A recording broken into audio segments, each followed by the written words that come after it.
Agradeço pelo apoio de todos neste ano, especialmente a quem acompanha o canal desde 2018. O apoio de vocês é muito apreciado.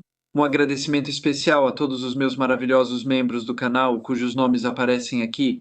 Eu sou, de modo geral, muito grato a todos vocês. Hoje vamos analisar 4 casos do século XIX, então relaxe.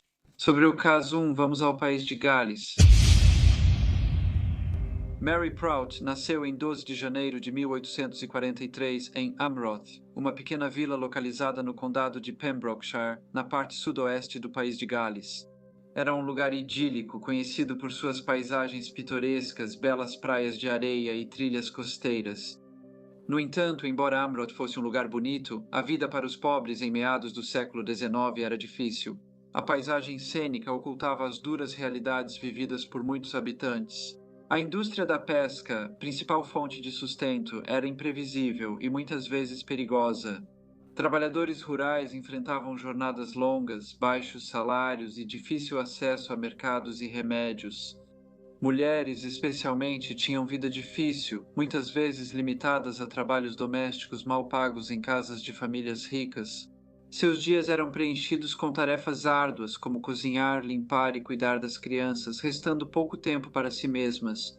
Apesar da beleza natural ao redor, muitos enfrentavam uma vida de trabalho duro e luta constante. Maria era uma de 6 filhos e teve pouca educação escolar nos anos 1840. No país de Gales, a educação não era obrigatória e ocorria principalmente em escolas de caridade, dominicais e de organizações religiosas. Elas normalmente ensinavam só o básico de leitura, escrita e aritmética. Em vez de ir para a escola, quando as crianças tinham cerca de 8 anos de idade, eram enviadas para trabalhar a fim de contribuir financeiramente para o sustento da família.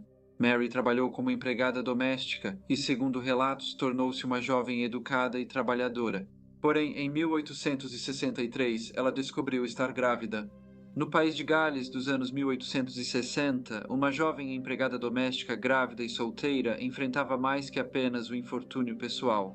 Os empregadores eram regidos por altos padrões de respeitabilidade e não podiam tolerar qualquer deslize de conduta moral em suas casas. A gravidez fora do casamento era recebida com julgamento severo e a mulher infeliz geralmente era demitida. Para preservar a reputação da casa e aderir aos códigos de decoro vigentes, quando o empregador de Maria descobriu que ela estava grávida, disseram a ela que não seria mais necessária e que teria que deixar a casa.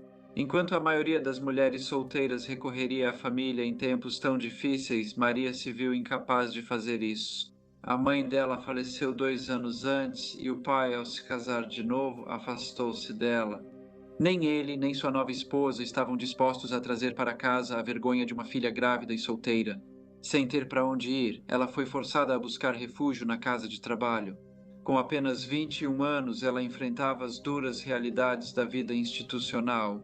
A casa de trabalho era famosa por suas regras e condições rígidas.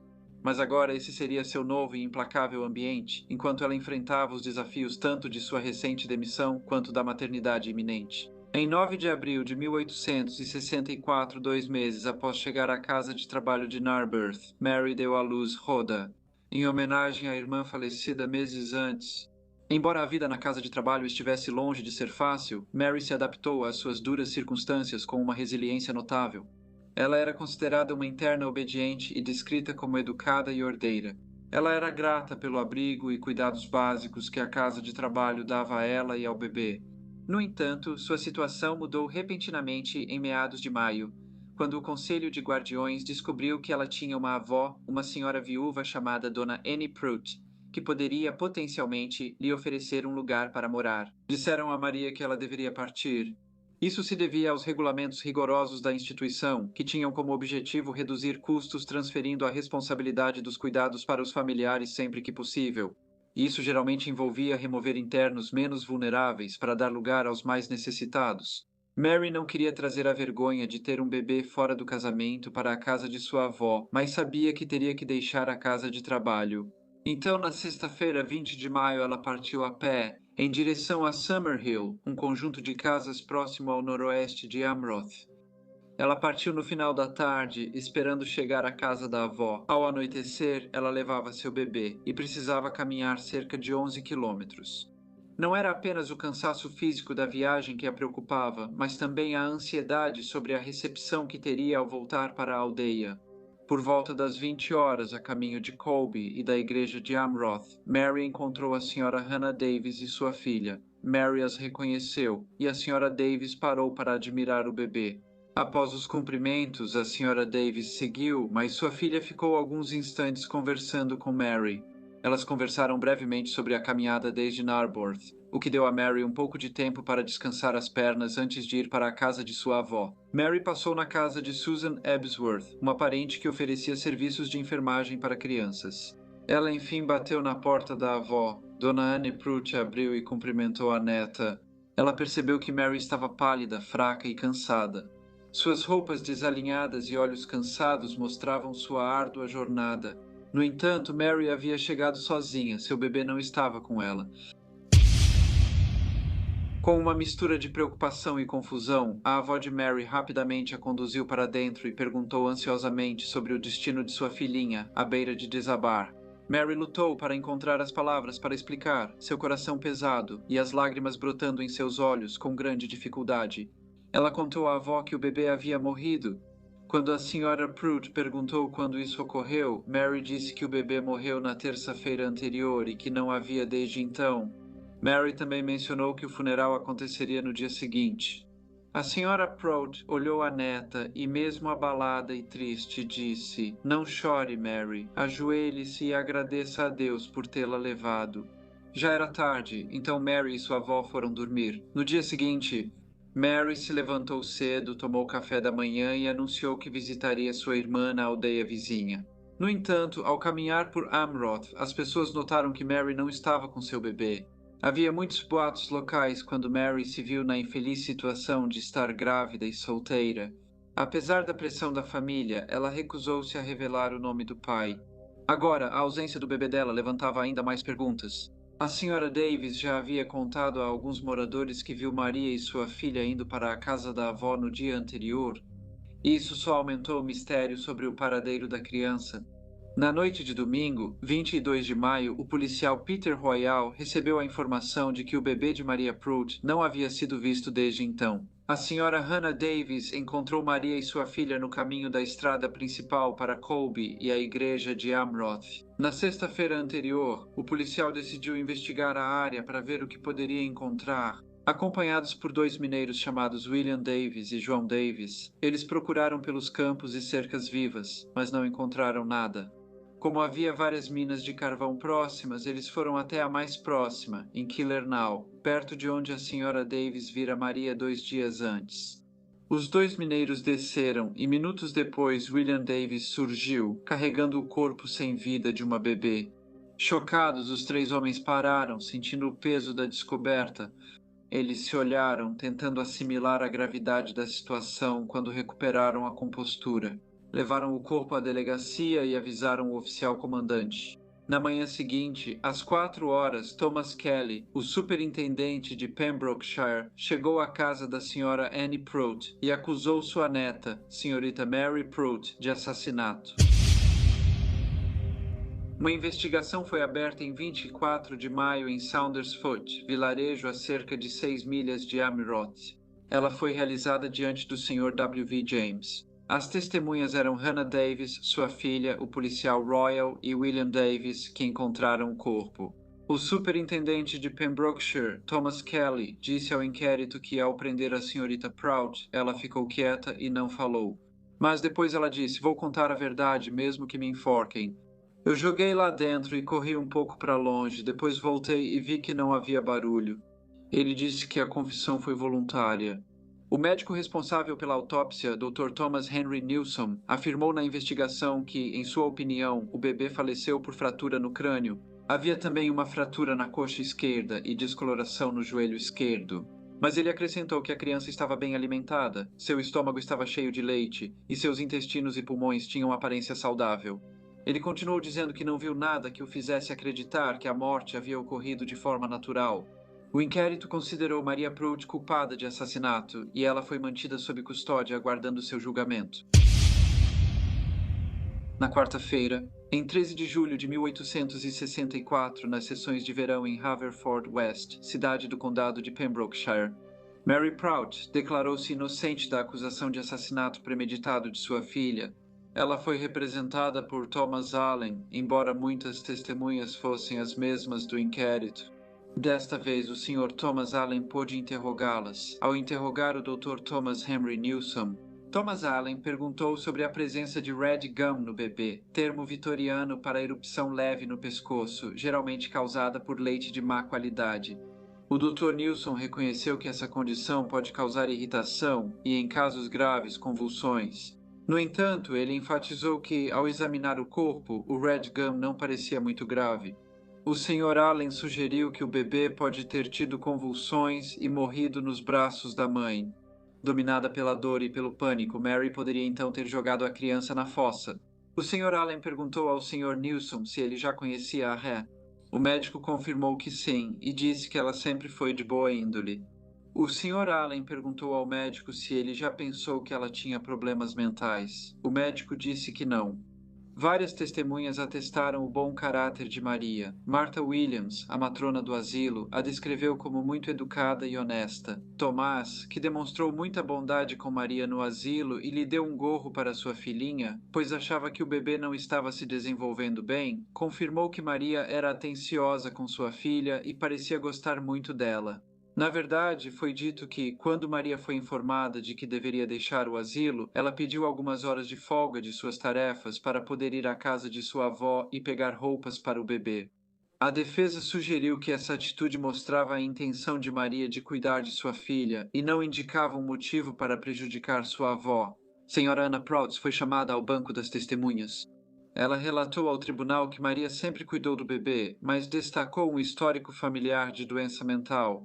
Ela disse que sua própria mãe era considerada peculiar e que sua cunhada, chamada Sarah Prout, certa vez fugiu de casa em estado de nudez.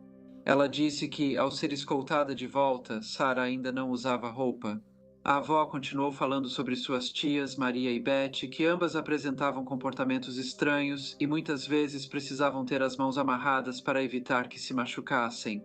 Ela disse que tia Maria subiu na escada e não quis descer, e que, eventualmente, a pobre mulher foi internada em um asilo para loucos, onde viveu até sua morte. Quando a defesa fez suas alegações finais, o Sr. Allen se dirigiu ao júri por um bom tempo e com notável habilidade.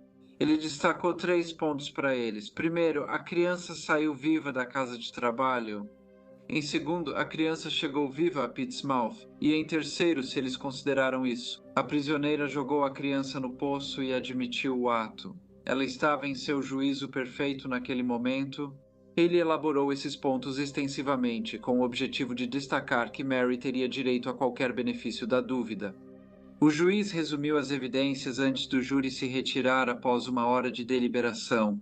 Eles retornaram com o veredito de culpada. Recomendaram clemência, pois não consideraram o crime premeditado e acreditavam em histórico de insanidade na família de Maria.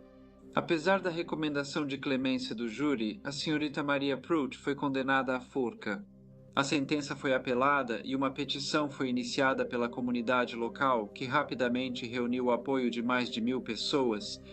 Essa onda crescente de apoio destacou a crença generalizada de que Maria merecia clemência. A petição foi entregue ao alto xerife, que pediu ao secretário do Interior para analisar o caso favoravelmente. No início de setembro, sua sentença foi comutada para 20 anos de deportação, mas Maria não foi deportada. Sua sentença foi comutada para 20 anos de prisão, mas ela não cumpriu toda a pena. Em 1877, devido ao bom comportamento, ela recebeu uma licença condicional e foi enviada para um abrigo feminino mantido pelo governo. Esse arranjo permitiu que ela trabalhasse e voltasse a se integrar à sociedade. Ela foi finalmente libertada em 23 de maio de 1878, exatamente 14 anos após ter sido presa sob a acusação de matar sua filha. Mary voltou para Pembrokeshire e mais tarde se casou com o Sr. James Rees, um cavalheiro 24 anos mais velho que ela e agora viúvo.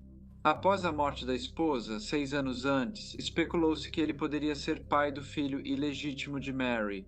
Mas admitir esse relacionamento em 1864 teria prejudicado muito sua reputação. A sociedade da época tinha padrões morais rígidos e julgava duramente escândalos e casos extraconjugais.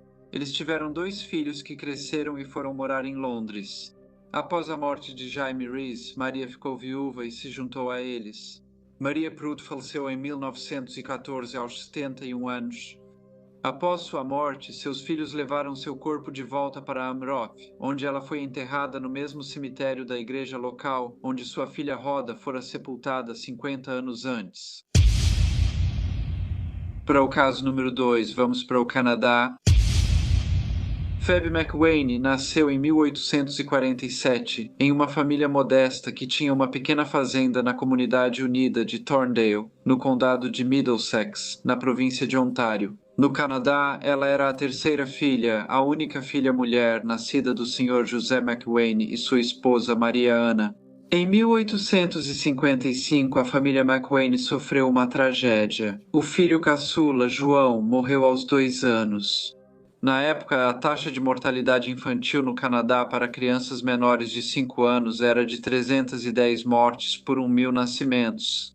Phoebe teve algum estudo, embora só em 1871, quando a Lei Escolar de Ontário foi aprovada, que a frequência escolar se tornou obrigatória para crianças entre 8 e 14 anos. Ela também ajudava seus pais e era considerada uma pessoa trabalhadora. Frequentemente era vista nos campos auxiliando seu pai ou, em outras ocasiões, fazendo tarefas em casa.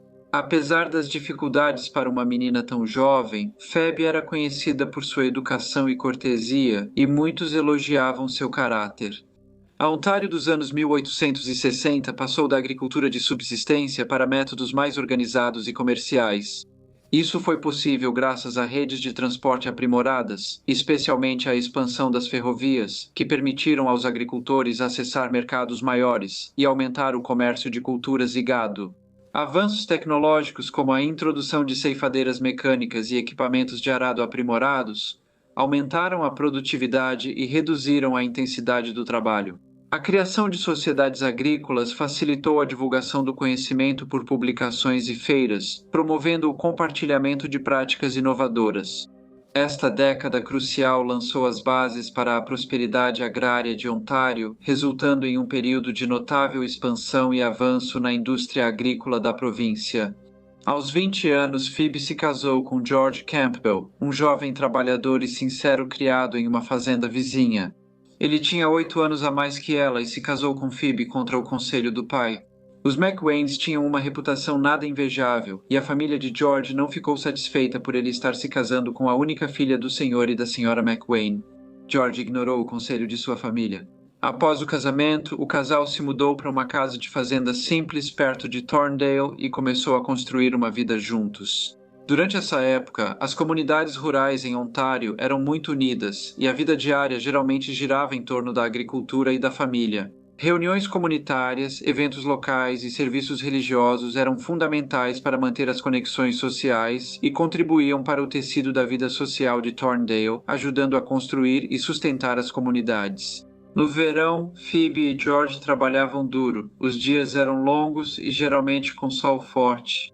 Campos cheios de plantações e margens com vegetação exuberante e flores vibrantes. Mas os invernos em Ontário eram rigorosos devido à queda das temperaturas. A neve cobria a paisagem enquanto fazendeiros enfrentavam tarefas difíceis para garantir sua sobrevivência e de suas comunidades. Antes que o inverno chegasse, era preciso colher e armazenar as safras, cuidar e abrigar o gado, além de estocar provisões. No entanto, apesar dos desafios formidáveis, Phoebe sempre demonstrou uma perseverança notável, e isso ficava evidente em sua capacidade de se adaptar às situações. Trabalhar incansavelmente por horas e apoiar seu marido. Nos 4 anos seguintes, Phoebe deu à luz 2 filhos, uma menina chamada Maria Ana e um menino chamado Davi. Mas a vida era difícil para Phoebe.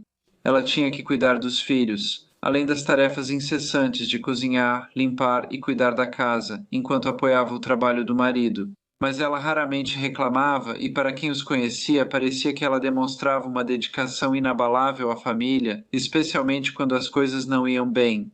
Porém, sob a aparente tranquilidade, começaram a aparecer fissuras no casamento de Phoebe e George. As dificuldades financeiras afetavam o casal. pois a fazenda rendia pouco e tinha colheitas irregulares. Com as pressões da vida rural, os desentendimentos viraram discussões acaloradas. Apesar disso, eles conseguiam manter as aparências diante da família e dos amigos. E Phoebe, especialmente, conseguia equilibrar a percepção pública e o tumulto pessoal, ficando cada vez mais desiludida com sua situação. No início do verão de 1871, as tensões entre Phoebe e George aumentaram. As discussões deles se tornaram mais frequentes, o que fez Phoebe se sentir presa em uma vida que tinha tanto potencial. Também começaram a circular rumores de que ela estava tendo um relacionamento impróprio com um jovem trabalhador rural chamado Thomas Coyle, que trabalhava para o pai dela. Esses rumores eram sempre negados por Phoebe. Na manhã de 15 de julho, a vila de Thorndale recebeu a notícia de que George Campbell foi morto, aparentemente assassinado diante da esposa e filhos. Havia muita fofoca e boatos enquanto as pessoas contavam a história que a senhora Phoebe Campbell havia relatado às autoridades sobre os trágicos acontecimentos que se desenrolaram dentro de sua própria casa. No depoimento de Phoebe, ela disse que enquanto sua família dormia, uma invasão repentina quebrou a tranquilidade da noite. 2 homens negros vestindo roupas escuras entraram na cabana de madeira deles. Os invasores miraram em seu marido, Sr. George Campbell, e exigiram dinheiro. Ela contou que George disse não ter dinheiro. Mesmo assim, os agressores tentaram atirar. Ela presumiu que eles fizeram isso como forma de intimidação, mas toda vez que tentavam atirar, a arma emperrava. Ela continuou dizendo que, em meio à tensão, George gritou para ela pegar o machado, o que ela fez, mas acabou tendo o machado tomado por um dos agressores. Ela disse que então pegou a faca que ficava em cima da cômoda, mas essa foi arrancada dela pelo outro homem. Então ambos começaram a atacar George. A senhora Campbell então descreveu como, durante essa confrontação, seu marido sucumbiu aos golpes implacáveis do machado e caiu no chão. Ela relatou ter visto sangue saindo dos cortes na cabeça dele. Ela contou que os agressores saíram rapidamente, avisando-a a não deixar a cabana até de manhã, ou teria o mesmo destino do marido. Ela continuou dizendo que assim que eles foram embora, ela saiu gritando por ajuda e foi na direção do vizinho mais próximo. Felizmente, seus gritos foram ouvidos e o Sr. Hugh MacDonald, vizinho dos Campbell, foi ver o que acontecia. Era cedo, entre 1h e 32 horas da manhã, e logo ele foi acompanhado pelos vizinhos William Blackmore e Richard Craig. Os 3 homens encontraram George caído no chão e perceberam que ele estava morto. A Sra. Phoebe Campbell disse que os cavalheiros foram prestativos e trouxeram algum conforto nessa terrível provação. Nos dias seguintes, essa história foi contada por toda Thorndale e região. E embora parecesse que todos inicialmente acreditaram na versão dos fatos de Phoebe, houve quem começasse a se perguntar se isso era realmente o que havia acontecido.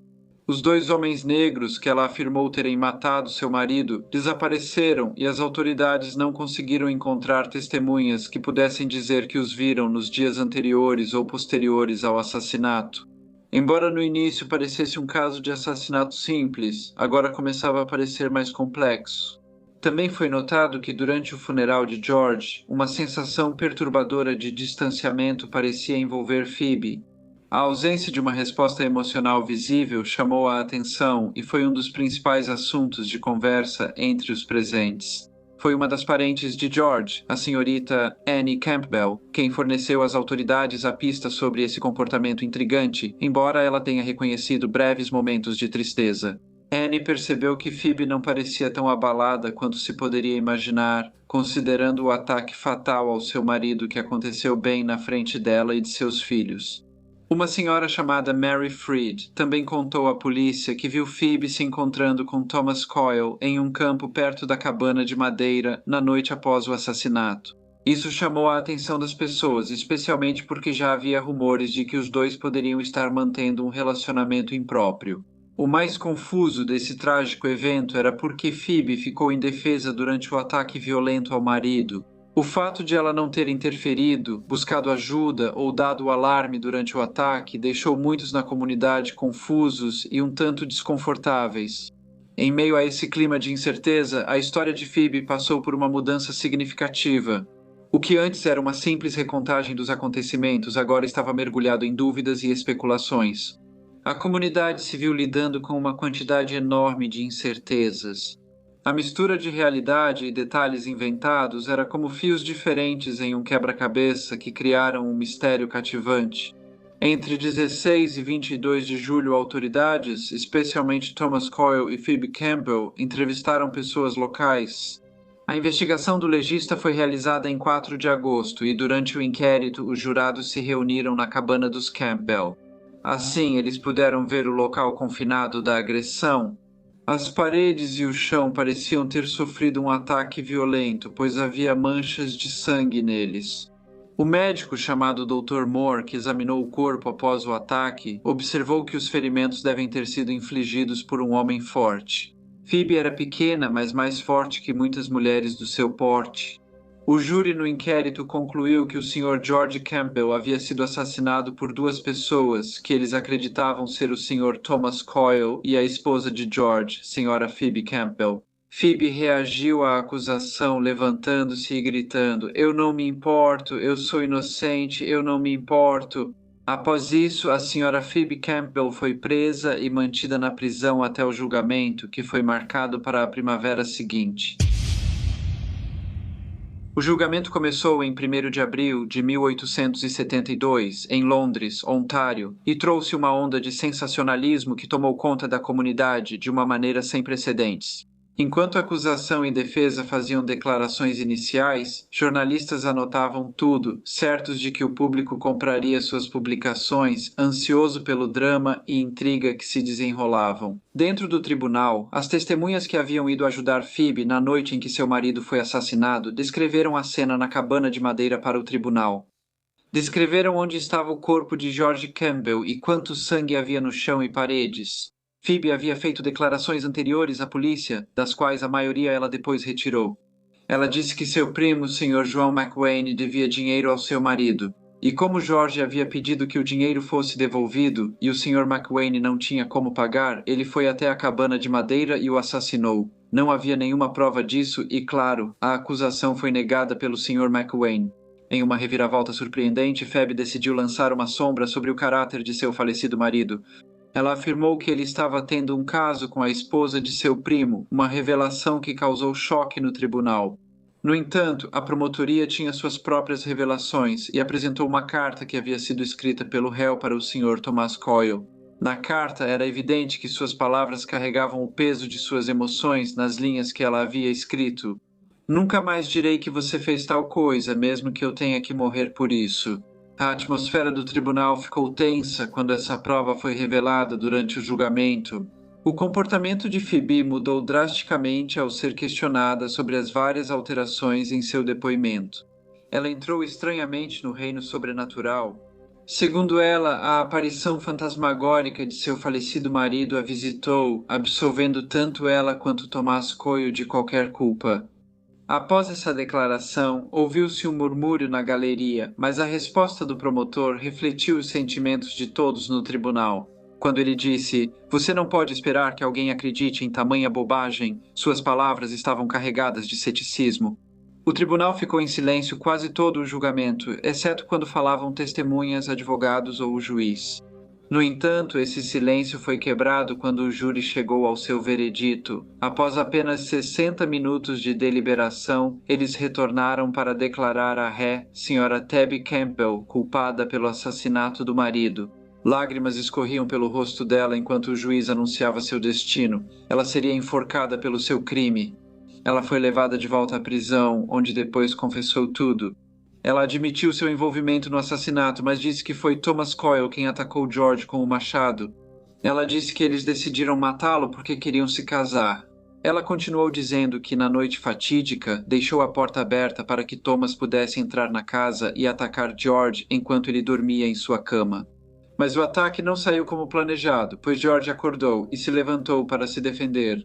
Ela disse que ele foi dominado por Thomas Coyle e por ela, e Thomas continuou a golpeá-lo com o machado. Alguns acreditaram na declaração, outros não, mas quando Thomas Coyle foi julgado pela mesma acusação, foi considerado inocente. Muitos consideram que o principal motivo para isso foi porque se tornou muito difícil descobrir o que realmente aconteceu naquela noite devido às muitas versões diferentes que foram contadas por Tib Campbell. Após seu julgamento, Thomas Coyle deixou o Canadá e viajou para a Inglaterra. Em 25 de junho de 1872, a Sra. Tib Campbell foi enforcada em Londres, Ontário. Seu rosto marcou um marco sombrio, estabelecendo seu status como a primeira mulher a ser executada no Canadá após a Confederação. Seu nome ficou eternamente ligado a uma história de traição e tragédia. A mídia a retratou como alguém sem coração e sem remorso. Os jornais relataram seu comportamento ao subir ao cadafalso. Foi escrito que ela tinha uma expressão inabalável, segurando delicadamente um lenço de renda que permaneceu por um breve momento após a queda da porta do alçapão. Após a execução, a curiosidade do público aumentou com a produção de cartões postais de lembrança. Esses cartões traziam imagens do crime, do julgamento e da execução, servindo como lembranças duradouras dos eventos trágicos que chocaram o Ontário da década de 1870 e que ainda são comentados até hoje. No caso 3, vamos para os Estados Unidos. Elizabeth Atherton nasceu em 21 de dezembro de 1846 em Manchester, na Inglaterra. Ela era filha de Michael Atherton, um engenheiro, e Jane Bradshaw, uma mulher trabalhadora que fazia o possível para garantir uma renda modesta para sua família. Na época, Manchester era um centro movimentado da Revolução Industrial, caracterizado pelo rápido crescimento da indústria têxtil. A cidade tinha condições de vida superlotadas, dificuldades econômicas frequentes e grande divisão entre ricos e trabalhadores. Na Grã-Bretanha, crianças pobres recebiam educação mínima, apenas leitura, escrita e matemática em escolas de caridade ou em casa. Como muitas crianças nos anos 1850, assim que pôde, Elizabeth começou a trabalhar para ajudar sua família.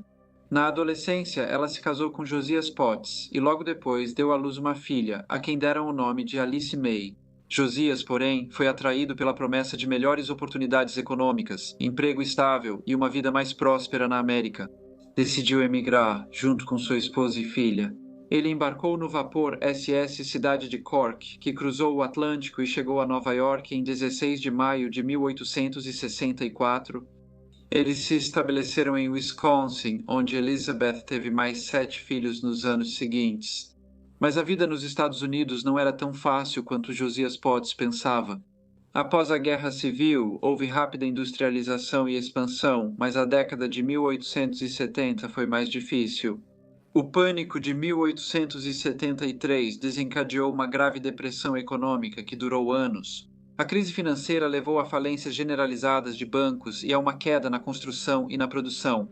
No final da década, as coisas melhoraram com a inovação contínua e a expansão para o oeste, abrindo novos mercados e recursos. Josias era um maquinista habilidoso e, devido à sua experiência anterior nas fábricas de Manchester, conseguiu um emprego na Ferrovia Central do Pacífico. No entanto, isso significava que a família teria que se mudar e se realocar. Eles se estabeleceram em Terrace, Utah, antes de mudarem para Carlin, Nevada, em 1886, mesmo tendo 8 filhos. Nessa época, a maioria deles já havia começado a trabalhar ou sido colocada para servir em diferentes famílias em vários estados.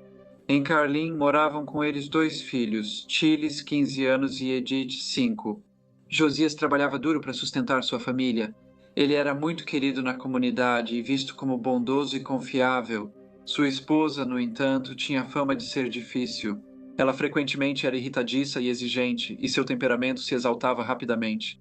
Muitos achavam difícil conviver com ela, pois era frequentemente franca e crítica, apesar de sua natureza áspera.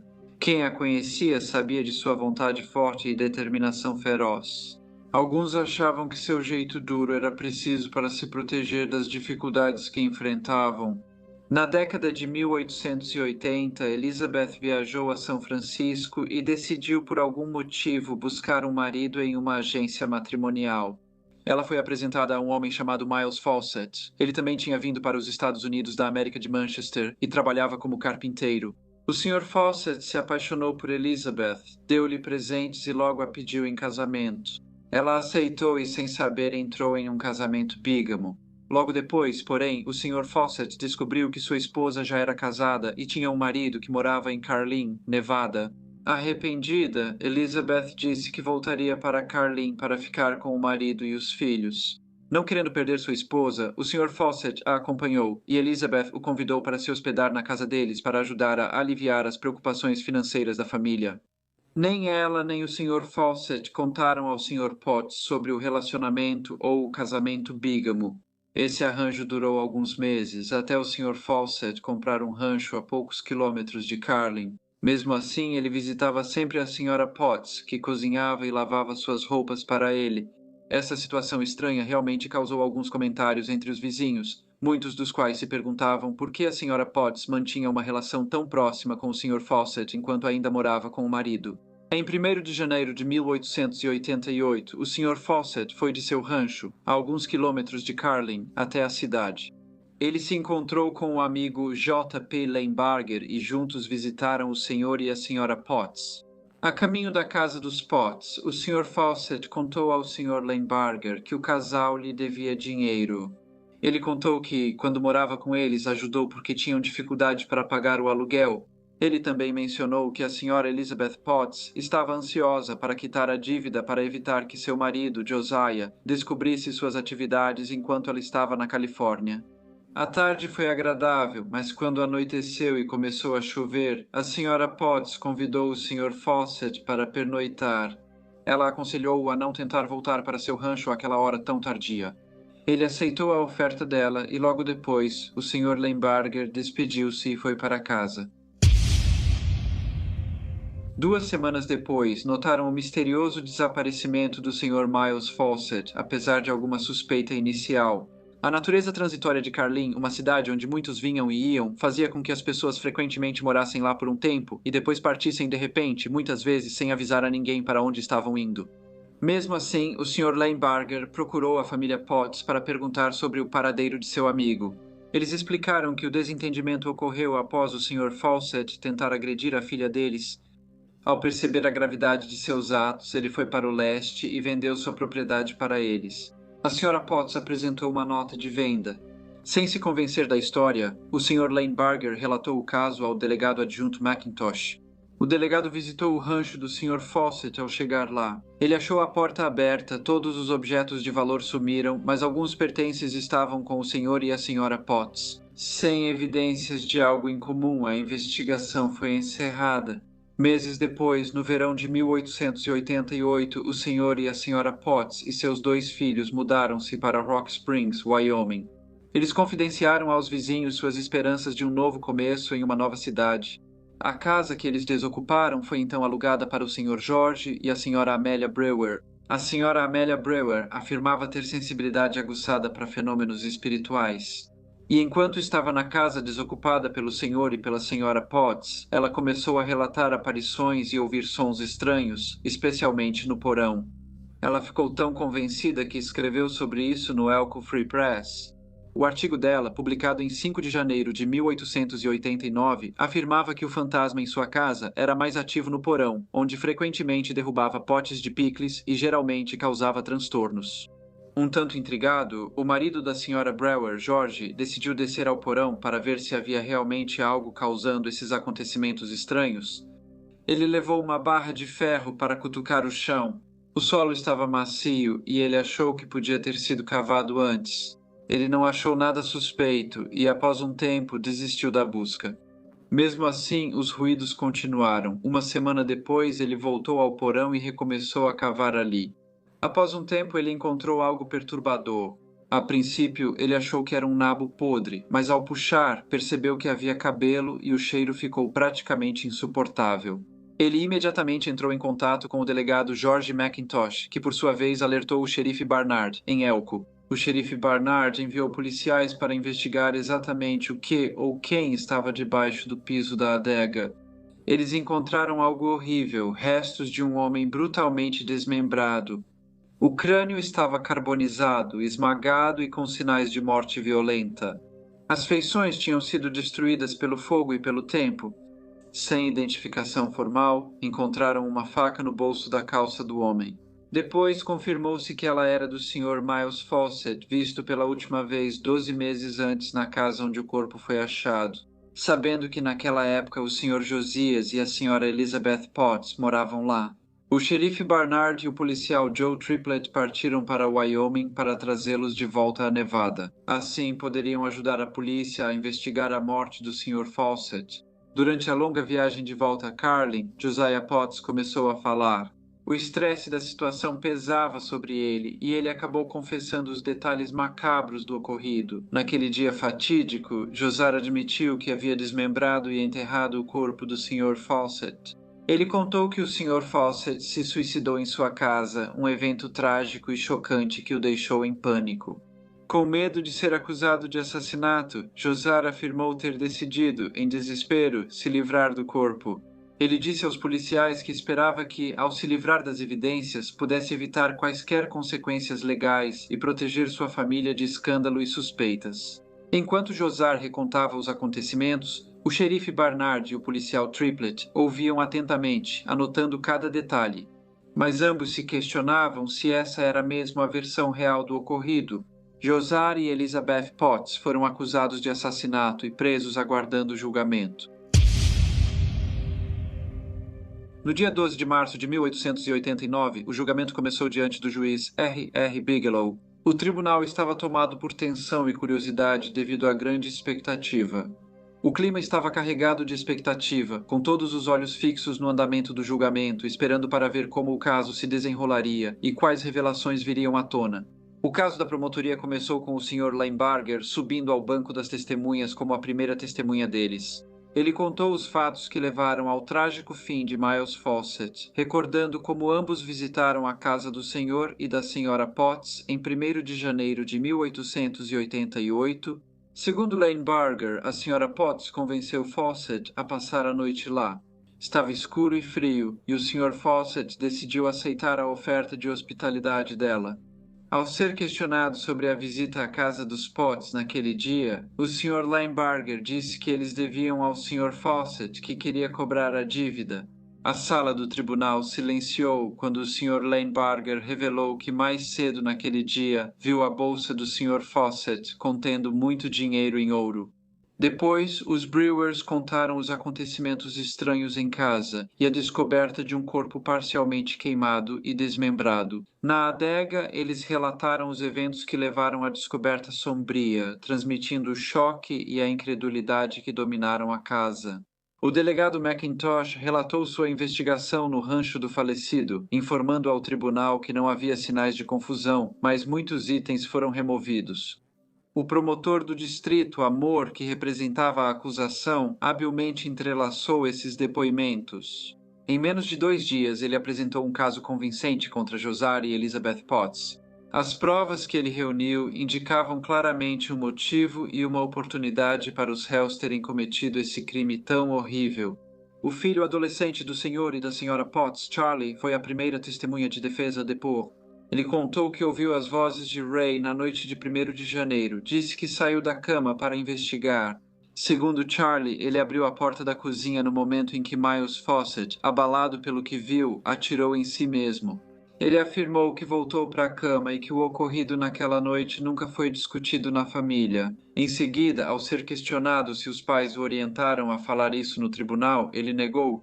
Elizabeth Potts foi a próxima testemunha. Ela estava calma ao explicar que Miles Fawcett tinha ido à casa deles para buscar sua roupa lavada.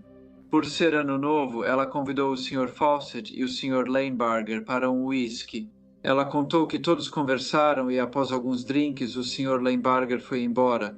Mas o que ela disse depois deixou o tribunal atônitos. Olhou para o juiz com a voz trêmula, porém firme.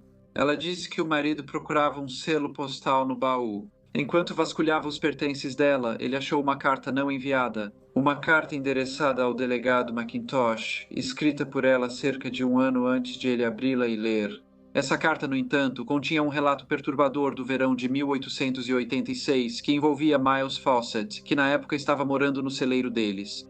Elizabeth contou que escreveu sobre um dia em que entrou em pânico ao notar o sumiço de sua filha Edith. Ela descreveu sua busca frenética, chamando por Edith e vasculhando cada canto de sua casa e propriedade. Desesperada, ela resolveu olhar o celeiro e perguntou ao Sr. Fawcett se tinha visto sua filha. Quando chegou lá, ela viu Edith, que havia sido levada contra a sua vontade. Ela ficou dominada por uma mistura de emoções. Ela disse que gritou com o Sr. Fawcett, chamando-o de velho canalha e ameaçando-o com um castigo severo. Enquanto ela relembrava o incidente, sua voz começou a tremer. Ela se virou para o júri e descreveu a reação violenta do Sr. Fawcett.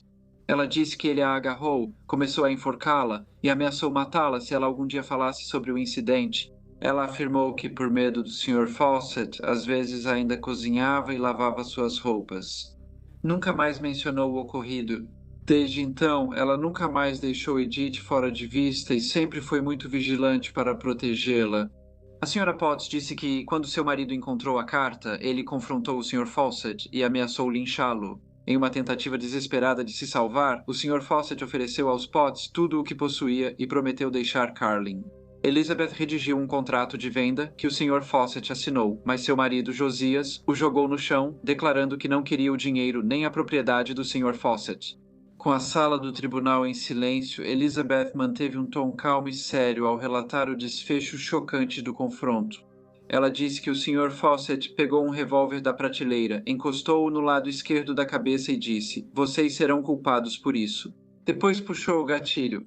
Elizabeth disse que olhou para o marido, incrédula, mas ele pediu que ela dormisse e garantiu que resolveria tudo.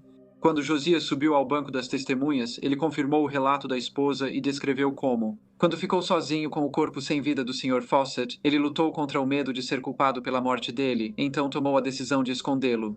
Ele disse que cuidadosamente enrolou o falecido em cobertores e então carregou o corpo até o porão, colocando-o em uma cova rasa. Josias continuou dizendo que, com o passar dos meses, ficou ansioso com a possibilidade de o corpo ser descoberto, então o desenterrou e tentou se livrar dele. Ele olhou brevemente para o chão antes de dizer que, em desespero, começou a cortar o corpo em pedaços. Primeiro, ele removeu a cabeça, os pés e esmagou o crânio. Ele ia queimar, mas como o corpo começou a cheirar mal, desistiu e enterrou de novo. Ele destacou que sua esposa não participou do manuseio do corpo e afirmou que não pegaram pertences ou dinheiro do falecido. Quando o julgamento terminou, o juiz resumiu o caso e o júri foi enviado para deliberar. Eles deliberaram por 4 horas antes de declarar ambos os acusados culpados de assassinato. Um suspiro coletivo encheu a sala, seguido por um silêncio pesado enquanto o peso do veredicto se instalava. O juiz então sentenciou Josias Potts e sua esposa Elizabeth à morte. A sentença e o veredicto foram apelados à Suprema Corte, que suspendeu a execução. Após a revisão, sentença e veredicto originais foram mantidos. Convictos da inocência dos Potts, 267 moradores de Carlin assinaram e enviaram uma petição ao Conselho de Indultos. Até mesmo o juiz Bigelow, que havia proferido a sentença de morte original, e o vice-xerife Dowley fizeram um apelo para tentar reverter a sentença. Mesmo assim, todos os apelos foram negados e o Sr. e a Sra. Potts permaneceram presos em Elko. A espera angustiante pela execução se tornou insuportável para Elizabeth. Isso foi minando sua compostura, e cada instante parecia durar uma eternidade sob o peso de sua condenação iminente. A situação piorou quando ergueram uma forca atrás do tribunal de Elko, cujo barulho chegava até sua cela durante a construção. Desesperada, ela conseguiu esconder uma pequena faca consigo. E à medida que seu estado de desespero continuava, ela tentou tirar a própria vida, mas ela foi rapidamente vista por um guarda e sua tentativa não teve sucesso. Às 10h30 de sexta, 20 de junho de 1890, os oficiais deram uma bebida ao casal condenado antes da oração do reverendo Porter. A Sra. Potts levantou a mão e afirmou ser inocente. Enquanto as sentenças de morte eram lidas, 52 testemunhas estavam presentes, todos homens, já que nenhuma mulher tinha permissão para assistir. Depois de mais uma bebida, caminharam até a forca. Elizabeth usava vestido branco com laços pretos e Josiah vestia terno. Foram amarrados descalços e deram um último beijo antes de receberem capuzes e laços. Com voz suave, Josiah repetia: "Senhor, tem piedade de mim", enquanto Elizabeth suplicava: "Senhor, tem piedade da minha alma." A porta do alçapão abriu e Josiah e Elizabeth Potts foram enforcados. Eles foram sepultados juntos no cemitério dos indigentes, perto do túmulo de Miles Fawcett, o homem pelo qual foram condenados após o enforcamento. O filho Charles mudou-se e a filha mais nova, Edith, foi adotada por um casal local. Relata-se que Edith mais tarde confidenciou que viu sua mãe atirar em Miles Fawcett enquanto seu pai estava fora. Para o caso final, vamos para a Austrália. Jane McManaman nasceu na Irlanda em 1833 e aos 22 anos já vivia em um mundo drasticamente mudado. Em 1855, ela e sua irmã Margaret, apenas um ano mais nova, tomaram a decisão de deixar sua terra natal e navegaram para o sul da Austrália. A história delas era comum, pois nos anos 1850 muitas jovens irlandesas migraram para a Austrália, impulsionadas pelas duras realidades da vida na ilha após a fome, que havia causado pobreza generalizada, fome e desespero. Para Jane e Margaret, as oportunidades eram poucas e o futuro parecia sombrio. Enquanto isso, do outro lado do mar, a colônia da Austrália do Sul, com seus grandes espaços e cidades em expansão, precisava muito de mulheres, para suprir a falta de mão de obra em serviços domésticos e indústrias rurais, além de corrigir o significativo desequilíbrio de gênero que havia sido causado pelas primeiras ondas de imigrantes predominantemente homens. Ambas as irmãs inicialmente conseguiram emprego com Leonardo Lovegrove na estação Poutallic, uma vasta propriedade situada às margens do Lago Alexandrina. Jane trabalhou lá por mais de 2 anos antes de passar a trabalhar para um cavalheiro chamado William Carter na cidade vizinha de Wellington.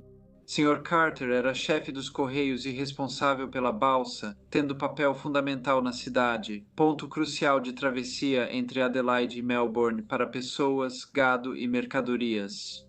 Jane criou um vínculo forte com ele.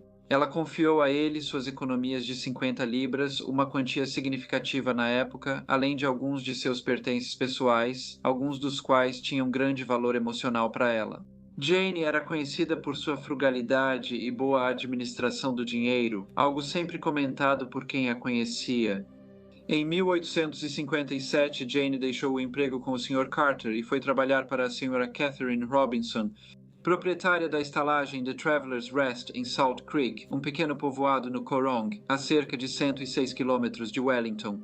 A Sra. Robinson era viúva, pois seu marido morreu em circunstâncias misteriosas. Em junho de 1856, o morador Malach Martin foi detido como suspeito. Ele tinha um passado conturbado e nasceu na Irlanda em 1831. Em 1837, aos 6 anos, viajou com os pais para o sul da Austrália e se estabeleceu em um distrito ao sul de Adelaide. E quando era adolescente, ele foi acusado de roubo enquanto trabalhava em um correio em Encounter Bay. Ele foi julgado, mas inocente. 6 dias depois, uma tragédia atingiu sua família. Sua mãe se afogou em um lago próximo de casa. A investigação concluiu que ela tirou a própria vida durante um episódio de insanidade temporária, provavelmente causado pelo impacto emocional do julgamento criminal do filho. Para piorar, ela estava grávida de vários meses na época. No entanto, alguns moradores locais questionaram esse veredicto. Anos depois, Malach Martin e o pai mudaram-se para uma fazenda perto do Coorong. Ele trabalhou lá e também dirigia a diligência do correio entre Adelaide e Melbourne. Salt Creek era um ponto de parada e ele ficou conhecendo William e Catherine Robinson. No entanto, à medida que ele parava lá com mais frequência, começaram a circular rumores de que ele e Catherine estavam envolvidos em um relacionamento impróprio. O Sr. Robinson não gostava do Sr. Martin, mas apreciava seu costume. Em junho de 1856, os dois foram ao mato buscar gado selvagem, mas só Malach Martin voltou. Uma equipe de busca foi organizada para encontrar o Sr. Robinson, com o Sr. Martin ajudando. Logo depois, encontraram o corpo do Sr. Robinson perto de um pântano, com a garganta cortada. Ele foi encontrado de bruços com uma faca na mão direita, embora o Sr. Robinson fosse canhoto. Apesar de suspeito de assassinato, Malach Martin logo teve o caso arquivado e se mudou para Sydney. Ele ficou lá 2 anos, mas voltou em 1858, quando ele e Catherine Robinson surpreenderam ao se casar em junho. Isso só aumentou as especulações sobre as circunstâncias em torno da morte do marido da Sra. Robinson. A vida de Jane mudou um pouco. Ela não trabalhava mais para a Sra. Catherine Robinson, que, após casar-se de novo, tornou-se Sra. Catherine Martin. Jane achava que Malach, marido da Sra. Martin, comandava a pousada. Jane o achava um tipo bruto, agressivo e egoísta, com pouca preocupação por qualquer pessoa além dele mesmo. Suas palavras eram rudes e suas ações mostravam desprezo pelo efeito nos outros. Apesar da postura exterior, às vezes ela notava algo mais profundo, talvez tristeza ou arrependimento sob a aparência dura. O salário semanal de Jane era de 11 shillings, com alimentação e acomodação incluídas. Devido a isso e ao ambiente rural onde vivia, ela sentia pouca necessidade de gastar no dia a dia. Assim, ela quase nunca ficava com o dinheiro do trabalho e pedia ao Sr. Martin para guardá-lo. Ele gostava de fazer isso e sempre garantia que o dinheiro estava seguro e seria entregue quando ela precisasse. Com o tempo, seus ganhos foram se acumulando, mas Jane, com necessidades simples e hábitos frugais, raramente pensava nisso. Parecia ser um acordo que servia para ambos. Ela escrevia com frequência para sua irmã Margaret, compartilhando novidades, mas em fevereiro de 1862 as cartas cessaram repentinamente. Em abril, Margaret ficava cada vez mais ansiosa. Ela sempre se preocupou com Jane e tinha dúvidas sobre Malachi Martin. Ela sabia pelas cartas que a irmã não gostava dele e agora, preocupada com o silêncio de Jane, sem saber o que fazer, Margaret contatou William Carter, ex-empregador de sua irmã, e confidenciou a ele suas preocupações sobre o bem-estar de Jane. O Sr. Carter logo começou a perguntar sobre o paradeiro dela, conversando com quem pudesse ter visto ou ouvido notícias de Jane. No entanto, apesar de seus melhores esforços, não havia nenhum sinal da jovem. Ele então decidiu entrar em contato com o policial. William Rawlinson, da Delegacia de Polícia de Wellington, foi designado para liderar a investigação. Inicialmente, ele tratou o caso como uma investigação comum de desaparecimento, achando que Jane havia saído por conta própria.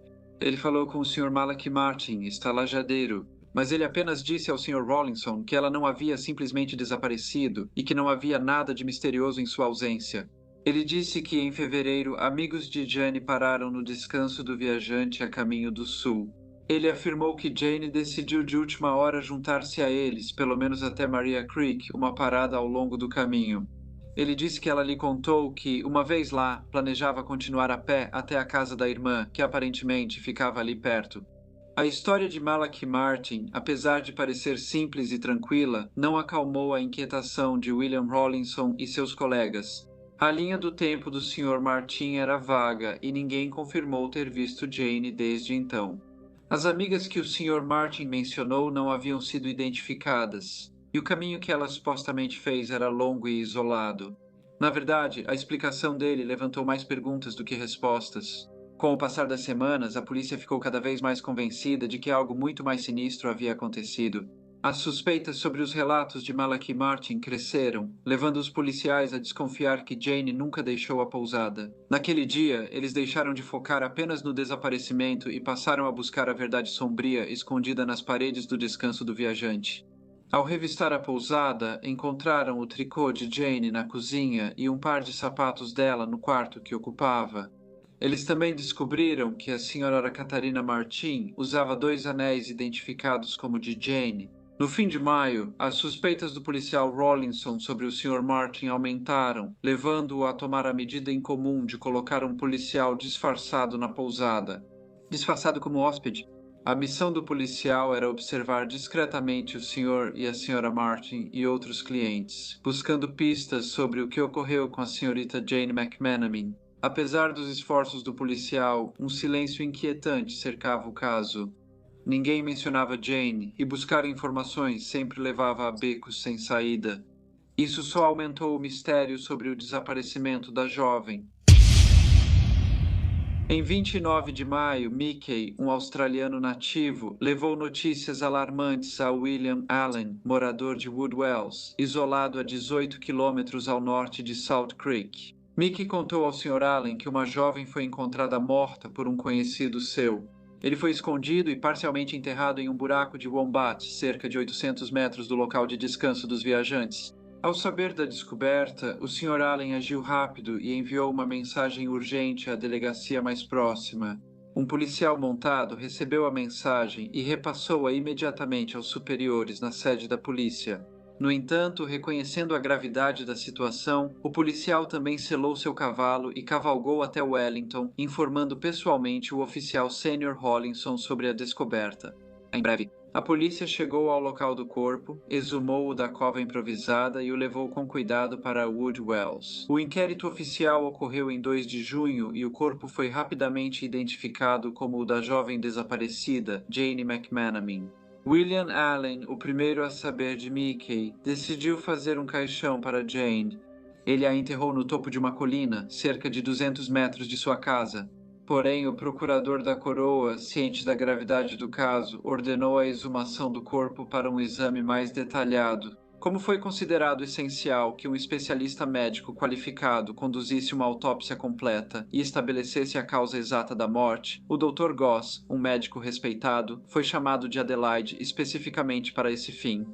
Após um exame cuidadoso e metódico, ele anunciou que Jane McManaman havia morrido por estrangulamento. As evidências agora apontavam na direção de Malachi Martin, tornando-o o principal suspeito. Ele foi a última pessoa a ter visto a jovem com vida.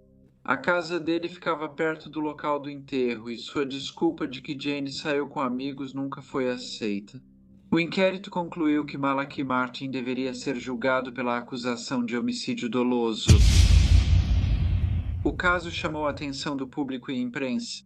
Não era apenas uma história de violência, mas também de traição, engano e dos esforços meticulosos para levar justiça a um canto remoto do país. O julgamento começaria em 20 de agosto de 1862. William Wilson, carpinteiro, era testemunha-chave no caso e, com Jane, trabalhava com frequência para Malachi Martin no descanso do viajante. Sr. Wilson disse à polícia que no dia do desaparecimento de Jane, o Sr. Martin o enviou para uma tarefa em uma estação a 32 quilômetros de Salt Creek. Enquanto ia para Adelaide testemunhar no julgamento, o Sr. Wilson parou em Wellington. Após uma noite de bebedeira, ele contou ao dono do bar, Sr. William Butcher, que viu o corpo de Jane em Salt Creek. Sua declaração gerou alvoroço e contradisse seu depoimento anterior de que desconhecia o destino dela. Quando as autoridades foram informadas de sua confissão bêbada, ficaram desconfiadas, pois isso implicava que ele poderia estar mais envolvido no desaparecimento de Jane do que se pensava inicialmente. O Sr. Wilson foi então preso como cúmplice do crime, o que levou ao adiamento do julgamento e aumentou ainda mais a incerteza em torno do caso. Sua prisão lançou novas dúvidas sobre seu envolvimento no desaparecimento de Jane, complicando ainda mais a investigação. O adiamento, aliado às suspeitas que mudavam constantemente, só aprofundou a confusão sobre as verdadeiras circunstâncias do destino de Jane enquanto estava na prisão. O Sr. Wilson fez mais uma afirmação surpreendente. Ele revelou que, pouco antes do desaparecimento de Jane, ele havia lhe pedido em casamento e ela havia aceitado. Ele afirmou que só compartilhou essa informação com Malachi Martin. Não se sabia ao certo se, nessa confissão, o Sr. Wilson falava a verdade ou era só mais uma invenção, mas isso acrescentou ainda mais complexidade à sua credibilidade já duvidosa. O julgamento começou em 2 de dezembro de 1862, com ambos se declarando inocentes. Se as alegações de William Wilson fossem verdade, sugeria que o Sr. Martin matou Jane para não pagar 2 anos de salários. Porém, muitos achavam o Sr. Wilson pouco confiável. Uma testemunha chamada Peter Nichols, que dirigia a diligência entre Adelaide e Melbourne, disse ao tribunal que viu Jane na estalagem no dia 2 de fevereiro e que ela parecia estar de bom humor. Ele contou que 6 dias depois, ao voltar, passou por William Wilson a 1/4 de milha da estrada da estalagem. Ele disse que, ao chegar ao descanso do viajante, bateu na porta sem resposta. Depois de um tempo, o Sr. Martin abriu a porta e o deixou entrar, informando que a Sra. Martin não estava. Ele ajudou Malachi a preparar o jantar. Depois, um homem chamado Sr. Stockdale juntou-se a eles e os 3 jantaram juntos. Ele continuou dizendo que durante a refeição, o Sr. Martin informou a ele que Jane havia deixado o emprego, alegando que ela tinha fugido em uma carroça coberta que estava indo em direção a Mount Gambier. O que o Sr. Nichols disse depois causou grande inquietação nos tribunais. Ele lembrou que, a caminho do descanso do viajante, viu uma carroça coberta na estação Rankine, entre Salt Creek e Mount Gambier. Ele falou com as pessoas na carroça, mas não viu nem ouviu menção a Jane. Ele também expressou confusão sobre a afirmação do Sr. Martin de que Jane simplesmente tinha ido embora de repente. Ele disse que conhecia Jane há 2 anos e sabia que o Sr. Martin devia a ela mais de libras 50 em salários. Ele disse que para ele não fazia sentido ela ir embora Ele pensava que, se ela tivesse saído, seria para ver o Sr. Carter e receber o restante do dinheiro, já que alguns amigos dela trabalhavam para ele. William Wilson afirmou ao tribunal que no dia do desaparecimento de Jane, foi à estação Stephen Hack buscar uma cela. Ao voltar, soube que Jane tinha saído com amigos para Mount Gambier. Ele disse que no início não desconfiou, já que Jane às vezes falava em ir para lá pelos salários mais altos. O tribunal silenciou quando o Sr. Wilson afirmou ter visto o corpo de Jane após sua morte. Ele contou que Malachi Martin confessou o assassinato e depois o ameaçou caso falasse. Ele guardou essa informação até finalmente contar ao Sr. Butcher, dono do bar em Wellington. O Sr. Carter também testemunhou. Ele informou ao tribunal que pouco antes de sua morte, Jane lhe disse que tinha 70 libras em economias, que estavam sendo cuidadas pelo Sr. Martin.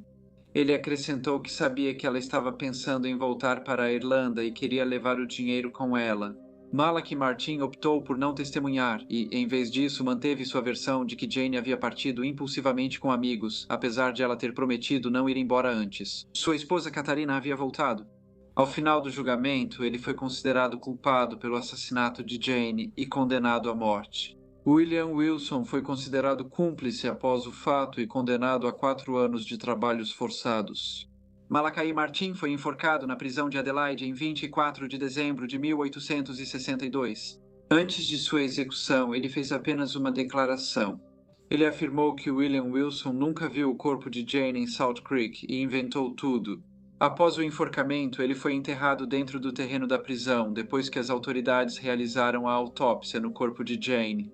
Ela foi enterrada novamente em Woodwells, onde William Allen a sepultou nos anos 1920. Há relatos de uma lata amassada marcando o túmulo dela, e depois um monte de pedras foi erguido. Porém, em meados do século XX, a localização exata do túmulo foi esquecida. Ela foi redescoberta em 1966 por um agrimensor do governo e 2 homens locais chamados Alan Johnson e Arthur Reed, que confirmaram o local exato onde Jane havia sido enterrada. Ao encontrarem seus ossos em 1972, colocaram uma lápide de concreto no local e realizaram um serviço memorial. Embora o túmulo fique em propriedade privada, a área cercada pode ser vista da estrada por quem passa por Woodwells. Olá a todos e muito obrigado por ouvirem, como de costume. Por favor, deixem quaisquer comentários ou sugestões que vocês tenham e espero ver todos vocês novamente no próximo Briefcase.